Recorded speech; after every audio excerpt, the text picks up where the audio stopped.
we are back, and I was with Miss Catherine Warren, who is the host of the next chapter, where she discussed where we discuss shades of gray. Okay, so now just wanna ask. That was my last question last time, and then we even didn't get time to talk about it. Okay. And I want you to take your time, talk more about it, because this is something that's talking to me myself as African.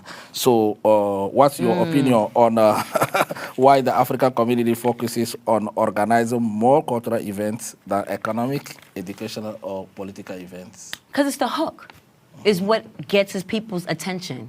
You know, I think now, knowing that that's the hook and the draw, then you can incorporate, you know, information, political education, understanding, mental awareness, money, finances. But you got to get them hooked, because we've been programmed to like candy. You know, something that's gonna, you know, make us, you know, taste good in our sweet in our mouth. So you know, they have to do it that way. What happens is that they use the hook, like the story of Pinocchio, as liars, and then they, you know, have their own agenda, and then it's a part of, you know, keeping you in the dark, keeping you clouded. So they give you the dance, you know, they give you the song, the arts, you know what I'm saying? Because it's the make believe of that we're doing something for our community, but it's really just more of, in my opinion, you know, the devil or the things that's against us trying to dress things up to be pretty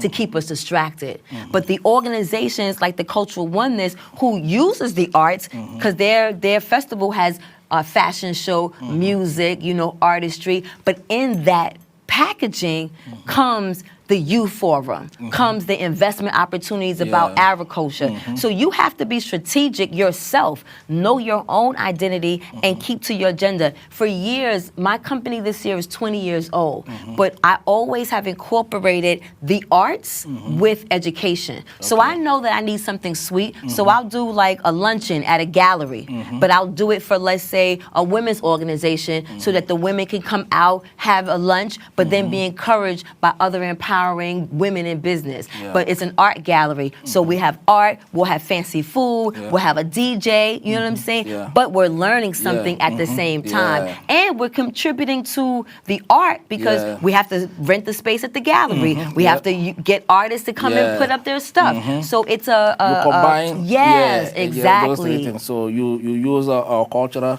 to educate people, exactly, and then to do the business at the same time. Exactly, so but that's only for those who have that type of intent, who understands that we have to use something sweet to bring you in. But unfortunately, the masses, you know, don't do it that way, because they have their own agenda. So we individually have to not be upset with the agenda, because it is what it is. We just have to figure out how we now can create what we want outside of that agenda. That's cool. That's true. I strongly agree with you.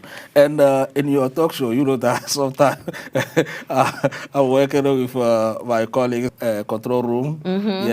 When it comes to your show, so you always say something either at the beginning or at the end of the show. That so you say the revolution has begun. Amen. So what kind of the revolution you talk about it? Well, I consider myself a griot of our past trauma. So when I say the revolution has begun, it's kind of like a take on Gil Scott-Heron when he goes, the revolution will not be televised, and here I am on TV talking about the revolution. So instead of saying that the revolution will be televised, I say that the revolution will begin, or has begun, because the revolution is the mentals that is now changing. We can't just be like this and say, you know, power to the people. There has to be action the way that there was in the 70s, the way that there was in the 80s. So right now it's not reinventing, but picking up that torch for this generation to understand, to pass the torch, so that they can understand that the revolution is happening now. Change is happening now. Culture is happening now. Love is happening now. You know what I'm saying? Not tomorrow, not later, now, because it has begun. So now I really understand what you mean about the revolution has begun, because the way I was thinking about it, now the way you explain it, so Okay. it's something nice Yes. to use Yes. to educate our Yes. to educate between each other. It's not And, war. yeah, it's not war. Yeah, that's why. Yeah. I ain't fighting. So when we talk about the revolution, it look like fighting. But it is. Yeah. But not in a killing kind of way. In a positive way. Yes, In a sir. positive Yes, way. sir. Yeah, Because we yeah, are in a understand. war. Yeah. There's no doubt about that.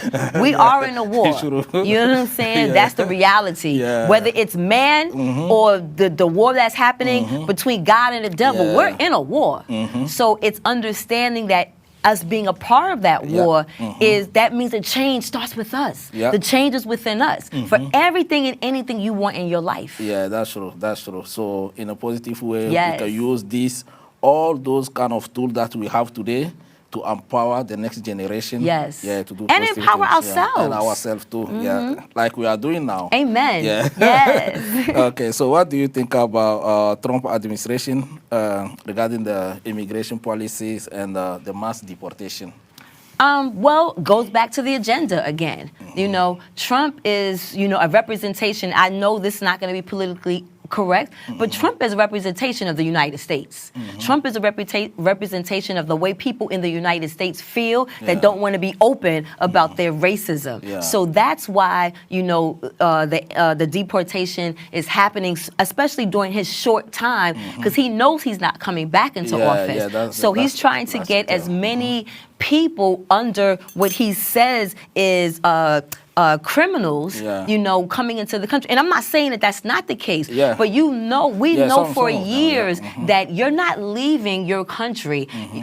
Most of the time when people come here, they're mad that they're here because the illusion that this place is greater than their home is, but they left because they thought it was better than where they was coming from. And isn't that what America, the United States is about? You know what I'm saying? So if people have to go through a process legally, but you make the process hard, or people who are born here because their parents are immigrants, but they're born here, but now they have to go back, or you're at work and you get locked up by ISIS. Like, you're not going about it in a very structured way, which makes us all believe that you have an agenda of wanting to once again destroy communities and destroy families. So it's not about Trump and his administration. It's always about understanding your rights as an immigrant or citizen, or an immigrant who's in process of being a citizen, and keeping your head down and being mindful to always, unfortunately, walk around with your paperwork.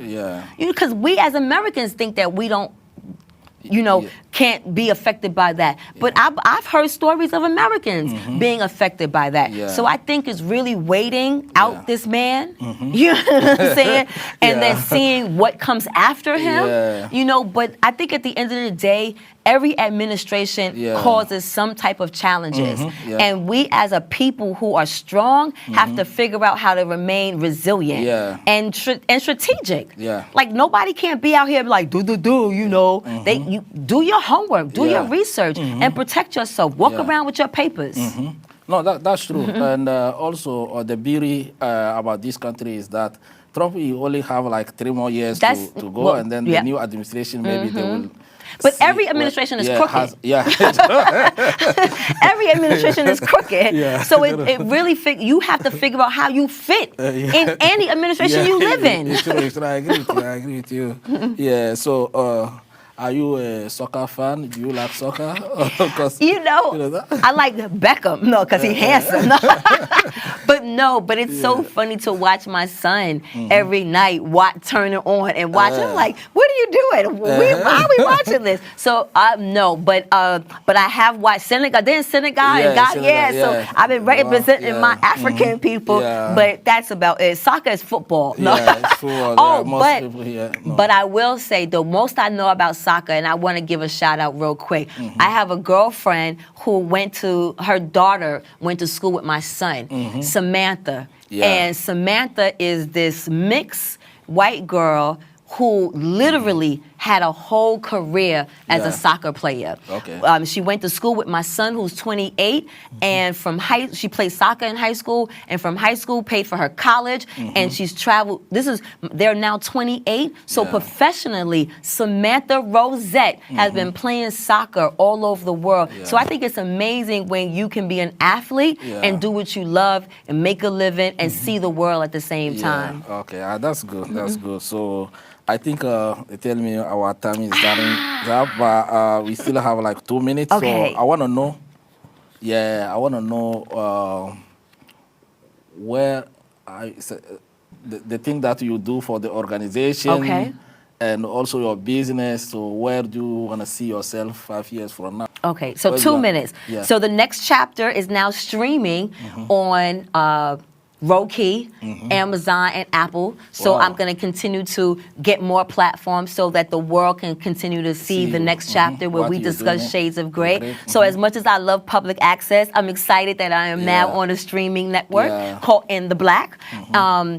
The work that I'm doing with the girls, every other Monday, 20 to 24 girls show up virtually on our mentorship program that we're doing with the young girls in Ghana. So I'm staying with that after the program is up and Yeah. doing in-person workshops with them during my time in Ghana for 2027. Okay. Volunteering again for this year's 4th annual cultural, not volunteering, look Yeah. at you. Yeah. Working again, working at the 4th annual. I was the one who confused Put you. that in, yes. Put that in your head. So I'll But- be working yeah. again, the 4th annual but cultural in the past oneness. You've been volunteering Yes, in a lot of events. That's because why, yeah. volunteering is important. Volunteering gives you the entry Yeah. to organizations seeing what you can do. Yeah. So in preparing now for my Social Security, my pension, my retirement, Yeah. when you're self-employed, you don't get Social Security. Yeah, yeah. So right now, I'm making these relationships for my farm in South Carolina, for some investment opportunities in northern Ghana.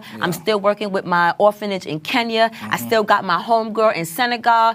I'm doing a trip now to Bali next May. I'm taking 8 to 10 people on a spiritual Wow. retreat. So yes, it's just, and I'm So still a mom. Where do you get the time to do all those things at the same time?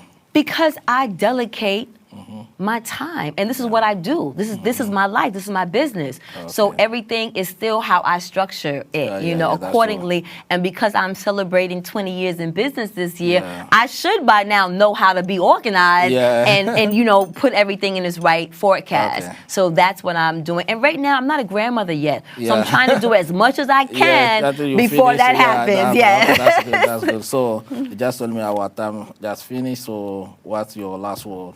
The revolution, The revolution has begun. Yeah, Charlie! Unfortunately, we have reached the conclusion of today's show. We'd like to thank our guests for stopping by, and of course, you, our viewer, for tuning in.